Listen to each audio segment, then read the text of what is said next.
નમસ્કાર, આપ જોઈ રહ્યા છો સંદેશ ન્યૂઝ. હું છું અંકિત. નજર કરીએ મેટ્રો 50 સમાચારો પર. જંગલ વિસ્તાર બાદ હવે શહેરી વિસ્તારોની અંદર પણ દીપડો દેખા દીધી છે. અમદાવાદના બોપલ ગુમા વિસ્તારના વીઆઈપી રોડ ઉપર ગઈકાલે મોડી રાત્રે દીપડો દેખાયો. સામાન્ય રીતે જંગલ વિસ્તાર અને જંગલ વિસ્તારને અડીને આવેલા વિસ્તારોમાં દીપડો જોવા મળતો હોય છે, પરંતુ વહેલી સવારે આજે અમદાવાદના બોપલ ગુમા વિસ્તારની અંદર દીપડો જોવા મળ્યો છે. સેરેનડીપ સોસાયટીની અંદર રાત્રે 2 વાગ્યાની આસપાસ આ દીપડો સીસીટીવીમાં કેદ થયો હતો. ત્યાર પછી તેના ફૂટમાર્ક ચેક કરતા એ સોસાયટીની બહારના વિસ્તારની અંદર નીકળ્યો છે. જો કે મોડી સાંજ સુધી દીપડા હોવા અંગેની કોઈ સત્તાવાર હજી સુધી પુષ્ટિ એટલે કે માહિતી નથી મળી રહી. વન વિભાગે અલગ અલગ 4 જેટલા પાંજરા લગાવી થર્મલ ડ્રોનનો પણ ઉપયોગ કરવામાં આવી રહ્યો છે. જો કે રહેણાંક વિસ્તારમાં દીપડો ક્યાં ઘૂસ્યો છે તેની માહિતી હજુ સુધી નથી મળી રહી. કોર્પોરેશનનું તંત્ર અને વન વિભાગ પણ ચિંતામાં છે એટલા કારણ કે આ બોપલ વિસ્તારની અંદર મોટાભાગે રહેણાંક વિસ્તાર છે, નવી કન્સ્ટ્રક્શન સાઇટો ચાલી રહી છે.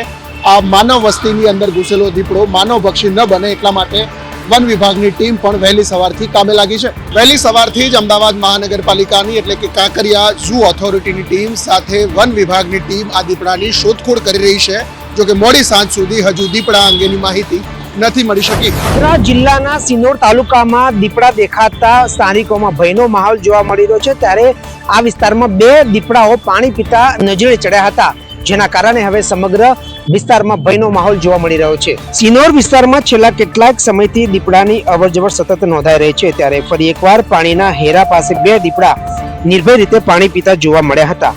રહેણાંક વિસ્તારની નજીક આ દ્રશ્ય સામે આવતા સ્થાનિકોમાં ફફડાટ ફેલાયો છે. ગ્રામજનોએ બાળકો અને પશુઓની સુરક્ષાને લઈને ચિંતા વ્યક્ત કરી છે. ઘટનાનો વિડીયો સામે આવતા વન વિભાગ તાત્કાલિક કાર્યવાહી કરે અને દીપડાને પાંજરે પૂરીને તેઓને યોગ્ય જગ્યાએ સ્થળાંતર કરે તેવી એક માંગ ઉઠી છે. સિનોરમાં 2 દીપડા દેખાવાથી તમામ જે વિસ્તાર છે તે હવે ભયના નેજા હેઠળ છે. ત્યારે સ્થાનિકોમાં માંગ ઉઠી રહી છે કે હવે વન વિભાગ આ બંને દીપડાઓને પકડીને તેમને સ્થળાંતર કરે. સુરત શહેરમાં ખાડી પૂરના ગંદા પાણી અને ગંદકીના કારણે રોગચાળો તો વકર્યો છે. તેની સાથે જ ચામડીના રોગમાં 5% જેટલો વધારો નોંધાયો છે. સુરતમાં ખાડી પૂરની તબાહી બાદ હવે લોકો લોકચાળની ઝપેટમાં આવી રહ્યા છે. સુરત શહેરની નવી સિવિલ હોસ્પિટલમાં વહેલી સવારથી દર્દીઓની લાંબી કતાર જોવા મળી રહી છે. પૂર બાદ દૂષિત પાણી અને ગંદકીને કારણે બીમારીઓ વકરી રહી છે, જેમાં ખાસ કરીને ચામડીના રોગમાં 5% જેટલો વધારો જોવા મળી રહ્યો છે. આંકડા પર નજર કરીએ તો છેલ્લા 19 દિવસમાં નવી સિવિલ હોસ્પિટલમાં ચામડીના રોગોના 4770 જેટલા કેસ નોંધાયા છે. એટલું નહીં, માત્ર 13 અને 14 જુલાઈના રોજ 2 દિવસમાં મેડિસિન અને પીડિયાટ્રિક વિભાગમાં 900થી વધારે દર્દીઓ સારવાર માટે આ ચામડી માટે આવ્યા હતા. હોસ્પિટલમાં દર્દીઓના ઘસારો સૂચવે છે કે સ્થિતિ કેટલી ગંભીર બાબત છે. તંત્ર દ્વારા રોગચાળાને ડામવા માટે મોટા દાવાઓ કરી રહી છે, પરંતુ નવી સિવિલ હોસ્પિટલના આંકડાઓએ તંત્રની પોલ ખોલી નાખી છે. વડોદરા શહેરમાં ફરી એકવાર મેઘરાજાએ ધમાકેદાર એન્ટ્રી કરી છે. અનેક વિસ્તારોમાં વરસાદ વરસતા શહેરીજનોને ગરમીમાંથી રાહત મળી છે. વડોદરા શહેરમાં વરસાદી માહોલ ફરી જામ્યો છે. દાંડિયા બજાર, વાઘોડિયા રોડ, સમા, ફતેગંજ, નિઝામપુરા, ગોત્રી, સેવાસી, ભાયલી અને સયાજીગંજ સહિતના વિસ્તારોમાં વરસાદ નોંધાયો છે. વરસાદ શરૂ થતાં જ વાતાવરણમાં ઠંડક પ્રસરી ગઈ હતી અને છેલ્લા કેટલાક દિવસોથી અનુભવાતી બફારાભરી ગરમીમાંથી લોકોને રાહત મળી છે. જોકે ઓફિસ સમય દરમિયાન વરસાદ પડતા કેટલાક મુખ્ય માર્ગો પર વાહન ચાલકોને ધીમી ગતિએ વાહન ચલાવવાની ફરજ પડી હતી. હવામાન વિભાગે આગામી 4 દિવસ સુધી વડોદરા સહિત મધ્ય ગુજરાતના અનેક વિસ્તારોમાં મધ્યમથી ભારે વરસાદની આગાહી કરી છે. વરસાદને કારણે ખેડૂતોમાં પણ ખુશીનો માહોલ જોવા મળી રહ્યો છે. ત્યારે શહેરવાસીઓએ લાંબા વિરામ બાદ વરસેલા વરસાદનો આનંદ માણ્યો. હવામાન વિભાગની આગાહી મુજબ આગામી 4 દિવસ સુધી આ પ્રમાણે મધ્ય ગુજરાત પર વરસાદી માહોલ તોડાઈ રહે તેવી શક્યતા છે. અમદાવાદ શહેરમાં રોડ રસ્તાની સાથે વરસાદ વચ્ચે હવે શહેર પણ જર્જરિત અને જોખમી બની રહ્યા છે, જેથી શહેરીજનો હવે સાવચેત રહેજો બ્રિજ પરથી પસાર થતા. અમદાવાદમાં વરસી રહેલા વરસાદને લઈને રોડ રસ્તા તો ખરાબ હોતા જ હોય છે, પરંતુ શહેરના ઓવરબ્રિજની સુરક્ષા પર પણ સવાલો ઘેરામાં આવી રહ્યા છે. ધરણીધરથી નહેરુનગરને જોડતા વસંતભાઈ ગજડેકર ઓવરબ્રિજ પર સામાન્ય વરસાદ બાદ ગાબડા પડતા વાહન ચાલકો માટે જોખમ ઊભું થયું છે. મહત્વનું છે કે વર્ષ 2006માં લોકાર્પણ થયેલા આ બ્રિજના રોજ હજારોની સંખ્યામાં વાહનો જતા હોય છે, ત્યારે તેની ગુણવત્તા જાળવણીના ગંભીર સવાલો ઊભા થયા છે.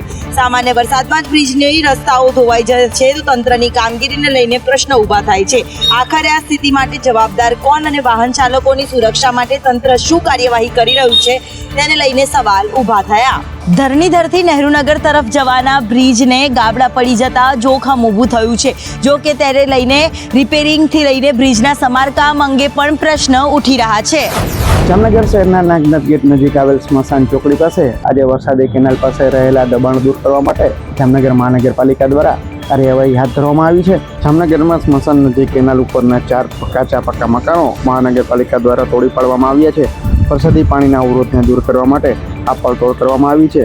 જામનગર શહેરમાં નાગનાથ ગેટ રોડ પર આવેલ આદર સ્મશાન નજીકના વિસ્તારમાં કેનાલ ઉપર કાચા પાકા મકાનો અને ઘરવાળો બનાવાયો હતો. જામનગર મહાનગરપાલિકાની ટીપીઓ શાખા દ્વારા જરૂરી આનુષંગિક કામગીરી કરવામાં આવી હતી. પછી આજે એસ્ટેટ શાખાની ટીમે આધાર સામગ્રી સાથે પહોંચી હતી અને 2 કાચા પાકા મકાનો કુલ 4 મકાનો તોડી પાડવામાં આવ્યા હતા. ખાસ કરીને વરસાદી પાણીના અવરોધો હોવાથી આ કેનાલ ઉપરના મકાનોની પાળતોડ કરવામાં આવી છે અને આશરે 2000 ચોરસ ફૂટ જગ્યા ખુલ્લી કરાવાઈ છે. આ સમયે પોલીસ બંદોબસ્તની વ્યવસ્થા પણ કરવામાં આવી હતી. શહેરની અન્ય વરસાદી કેનાલો અને પાણીના નિકાલના માર્ગો પર થયેલા ગેરકાયદે દબાણો સામે પણ આગામી દિવસોમાં તબક્કાવાર કાર્યવાહી ચાલુ રહેશે, જેથી વરસાદ દરમિયાન પાણીનો સરળ નિકાલ થઈ શકે અને નાગરિકોને મુશ્કેલીનો સામનો ન કરવો પડે. રાજકોટ મહાપાલિકાના જનરલ બોર્ડ પહેલા જ કોંગ્રેસ દ્વારા વિરોધ પ્રદર્શન કરવામાં આવ્યું. રાજકોટ મહાપાલિકાના જનરલ બોર્ડ પહેલા ઝપાઝપીના દ્રશ્યો સામે આવ્યા હતા. કોંગ્રેસના નગરસેવકો અને વિજિલન્સના સ્ટાફની વચ્ચે ઝપાઝપી સર્જાઈ હતી. કોંગ્રેસના નગરસેવકો ભ્રષ્ટાચારને લઈને પોસ્ટર અને બેનરને લઈને આવ્યા હતા અને જનરલ બોર્ડની અંદર આ બેનર પોસ્ટર લહેરાવવા માંગતા હતા, પરંતુ તેઓ જનરલ બોર્ડની અંદર પહોંચે પહેલા જ વિજિલન્સના સ્ટાફે આ પોસ્ટર અને બેનર ખેંચી લીધા હતા. આ દરમિયાન ઘર્ષણ અને ઝપાઝપીના દ્રશ્યો સર્જાયા હતા. ઉલ્લેખનીય છે કે છેલ્લા 2 વખતના જનરલ બોર્ડની અંદર કોંગ્રેસના નગરસેવકો જંગલેશ્વર સહિતના મુદ્દે ભ્રષ્ટાચારના આરોપ લગાવીને વિરોધ દર્શાવી રહ્યા છે. ભ્રષ્ટાચારના મુદ્દાને લઈને લાવવામાં આવેલા બેનરો વિજિલન્સ સ્ટાફે ખેંચી લીધા હતા. આ દરમિયાન ઝપાઝપીના દ્રશ્યો પણ સર્જાયા હતા. રામોલમાં થયેલા ફેક્ટરી બ્લાસ્ટ બાદ રાજકીય માહોલ ગરમાયો છે. શહેર કોંગ્રેસે એએમસી કચેરી ખાતે એકત્ર થઈ વહીવટી તંત્ર સામે અનેક સવાલ ઉભા કરી ઉગ્ર સૂત્રોચ્ચાર પણ કર્યો હતો. કોંગ્રેસના કાર્યકરોએ તંત્ર વિરુદ્ધ સૂત્રોચ્ચાર કરી આરોપ લગાવ્યા કે સુરક્ષાના નિયમોના અમલમાં થયેલી બેદરકારીના કારણે આ દુર્ઘટના બની છે. વિરોધ દરમિયાન કોંગ્રેસના પ્રતિનિધિ મંડળે મ્યુનિસિપલ કમિશનરને આવેદનપત્ર પાઠવી સમગ્ર ઘટનાની ઉચ્ચ સ્તરીય તપાસ કરવાની, જવાબદાર અધિકારીઓ અને સંકળાયેલા લોકો સામે કડક કાર્યવાહી કરવાની તેમજ ભવિષ્યમાં આવી ઘટનાઓ ન બને તે માટે અસરકારક પગલાં ભરવાની માંગ કરી હતી. સાથે જ બ્લાસ્ટમાં મૃત્યુ પામેલા લોકોના પરિવારજનોને 1 કરોડ રૂપિયાનું વળતર અને ઈજાગ્રસ્તને યોગ્ય સારવાર તેમજ પૂરતી આર્થિક સહાય આપવાની પણ રજૂઆત કરવામાં આવી હતી. જોકે વિરોધ કાર્યક્રમ દરમિયાન શહેર કોંગ્રેસના અનેક કોર્પોરેટર અને કેટલાક અગ્રણીઓની ગેરહાજરી પણ ચર્ચાનું કેન્દ્ર બની હતી. ચો તરફથી થઈ રહેલી ટીકા બાદ મનપા વહીવટીતંત્ર અને સરકાર શું આગામી કાર્યવાહી કરે છે તેના પર સૌ કોઈની નજર મંડરાયેલી છે. સુરત શહેરમાં આજે સરકારી બાબુઓની લાલિયાવાડી સામે આવી. નોકરીનો સમય 10:30 વાગ્યાનો હોવા છતાં પણ 11 વાગે સરકારી કર્મચારીઓ ઓફિસમાં હાજર નહીં હતા. સુરત જિલ્લા પંચાયત કચેરીમાં પ્રજાના ટેક્સના પૈસાનું કેવી રીતે ધૂળધાણી થાય છે તેનો એક ચોંકાવનારો કિસ્સો સામે આવ્યો છે. સરકારી કચેરીમાં ચાલતી વહીવટી લાલિયાવાડીનો આજે ભાંડો ફૂટ્યો છે. સવારના 10:30 વાગ્યાનો સમય છે, જે સરકારી કામકાજ શરૂ કરવાનો સત્તાવાર સમય છે, પરંતુ સુરત જિલ્લા પંચાયતના નવા પ્રમુખ જ્યારે કચેરીની અચાનક મુલાકાતે પહોંચ્યા ત્યારે ત્યાંનો દ્રશ્ય જોઈને તેઓ પણ શસ્તબદ્ધ થઈ ગયા. 11 વાગ્યા છતાં હોવા પણ મોટાભાગના કર્મચારીઓ પોતાની સીટ પર ગેરહાજર હતા. સૌથી મોટી શરમની વાત તો એ છે કે કર્મચારીઓ ગેરહાજર છે, પણ કચેરીમાં લાઇટ અને પંખા ધમધમી રહ્યા છે. હાલ તો સમય પર નહીં આવેલા તમામ કર્મચારીઓને નોટિસ પાઠવવામાં આવી છે. ત્યારે જોવું રહ્યું કે આગામી દિવસોમાં હવે આનું કઈ રીતના પાલન કરવામાં આવે છે. મોરબીના જેતપર ખાતે ચાલી રહેલી સત્યાગ્રહ છાવણીથી ખેડૂતોએ સરકાર સમક્ષ પડકાર ફેંક્યો. મોરબી તાલુકાના જેતપર ગામે ખેતરોમાં વીજપોલના ઊભા કરવાની પ્રક્રિયાના વિરોધમાં ખેડૂતોનું આંદોલન વધુ ઉગ્ર બન્યું છે. સત્યાગ્રહ છાવણીમાં એકત્ર થયેલા ખેડૂતો દ્વારા વિડીયો બનાવી રાજ્ય સરકારને સીધો પડકાર ફેંકવામાં આવ્યો હતો. ખેડૂતોએ દાવો કર્યો હતો કે અનેક રાજ્યોમાં ખેતીની જમીનમાં વીજપોલ નાખવાની મંજૂરી આપવામાં આવતી નથી, ત્યારે ગુજરાતના ખેડૂતોના હિતોના અવગણી આવી કામગીરી હાથ ધરવામાં આવી રહી છે. આ મુદ્દે ખેડૂતોમાં ભારે રસ જોવા મળી રહ્યો છે. આંદોલન દરમિયાન ખેડૂતોના પ્રતિનિધિ મંડળે જિલ્લા કલેક્ટરને લેખિત રજૂઆત કરી વીજપોલની કામગીરી તાત્કાલિક સ્થગિત કરવા માંગણી કરી હતી. સાથે જ ખેડૂતોના હિતમાં યોગ્ય નિર્ણય લેવા નહીં આવે તો આગામી દિવસોમાં આંદોલન ઉગ્ર બનાવવાની ચીમકી પણ ઉચ્ચારી હતી. જેતપર ગામે ચાલી રહેલા આંદોલનને સમગ્ર ગુજરાતભરમાંથી ખેડૂતોનું સમર્થન મળી રહ્યું છે અને તેને લઈ હવે સત્યાગ્રહ છાવણીમાંથી સરકારને વિડીયો જાહેર કરી પડકાર ફેંકવામાં આવ્યો છે. દેશના શિક્ષણમાં સુધારાને લઈને અનશન પર બેઠેલા સોનમ વાંગચુકના સમર્થનમાં અમદાવાદ સહિત રાજ્યના અલગ અલગ શહેરોમાં વિરોધ પ્રદર્શન યોજાયો હતો અને આ વિરોધ પ્રદર્શનને લઈને કેટલાક આંદોલનકારીઓની અટકાયત પણ કરાઈ હતી.